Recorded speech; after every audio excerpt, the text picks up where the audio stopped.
सो है गाइस, स्वागत है आपका एक बार फिर से आप ही के यूट्यूब चैनल में। और आज की इस वीडियो में बात करेंगे भी Edelweiss financial services limited. Edelweiss financial services के अंदर आज आप लोग देखोगे अभी के टाइम 11.5% के आसपास की गिरावट है। और ये जो गिरावट थी सुबह तो आप लोग देखो 17%, जी हाँ 17% की हो गई थी। 17% के आसपास स्टॉक की ओपनिंग थी गिरावट में। तो एडलवॉइस में इतना बड़ा फॉल आखिरकार क्यों हुआ है, इसके पीछे आरबीआई या रिजर्व बैंक ऑफ इंडिया। आपने देखा होगा रिजर्व बैंक ऑफ इंडिया ने जिस कंपनी के ऊपर कड़ी कार्रवाई की है वहां पर मामला बहुत ज्यादा पेचीदा हो गया था। सबसे पहले पेटीएम, उसके बाद आईआईएफएल फाइनेंस हो गया, ठीक है। उसके बाद आप लोग देखोगे भाई जेएम फाइनेंशियल्स है।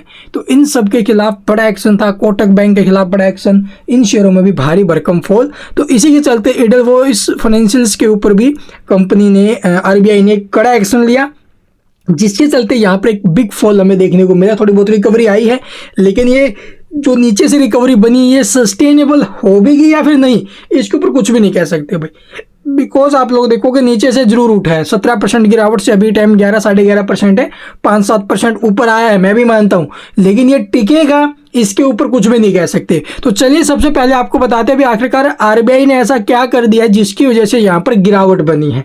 तो चलो दिखाते हैं डिटेल में। तो जैसा कि यहाँ पर आप लोग देखोगे मिंट की ऑफिशियल वेबसाइट के ऊपर आपको ये अपडेट देखने को मिल जाएगी, या फिर कंपनी ने अपनी ऑफिशियल वेबसाइट के ऊपर एक्सचेंजेस के साइट्स के ऊपर भी इसके बारे में डिटेल जानकारी दे दी है।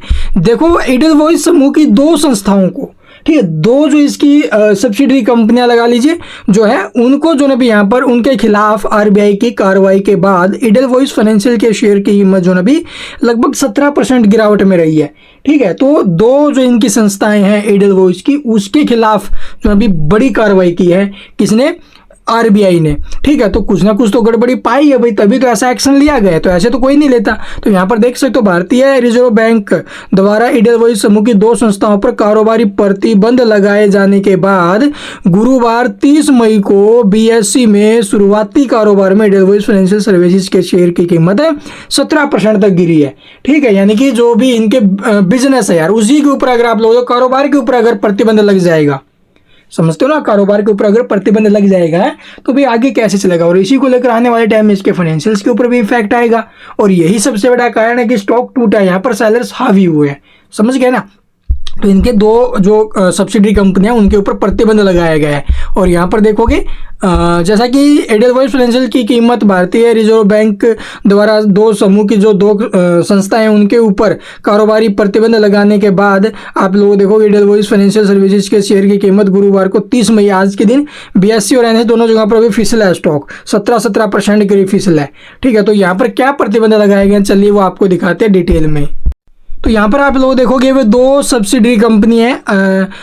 आरबीआई ने ईसीएल फाइनेंस लिमिटेड, ठीक है, और जो दूसरी है वो है एडलवॉइस एसेट रिकंस्ट्रक्शन कंपनी। इन दोनों के खिलाफ आप लोग देखो तत्काल प्रभाव से कोई भी नई गतिविधि शुरू करने से रोक का आदेश लगाया गया। यानी कोई भी आप लोग जो अभी अपना बिजनेस उसको आगे बढ़ाने कोई भी ऐसा कदम नहीं उठाओगे जो आपसे आपके काम से रिलेटेड है, ठीक है, चाहे वो एसेट्स कंस्ट्रक्शन हो या फिर कुछ भी हो, उसके खिलाफ आप लोग कुछ भी नहीं करोगे, आपको यहीं पर बंद किया जा रहा है, ठीक है। थोड़े टाइम के लिए यहाँ पर जो कुछ भी आप लोग नॉन कंप्लायंस का आप लोग भी रूल एंड रेगुलेशन होते हैं बैंक आरबीआई के भी, अगर उनके फॉलो नहीं करेगी आप लोग देखोगे, कोई भी हो चाहे सर्कुलर का पालन नहीं करेगी, तो उसके ऊपर जाहिर सी बात है जो अभी आरबीआई तो करेगा, कड़ी कार्रवाई करेगा। तो यही सबसे बड़ा कारण है जिसकी वजह से यहाँ पर हमें ये स्टॉक फिसलते हुए नजर आया है।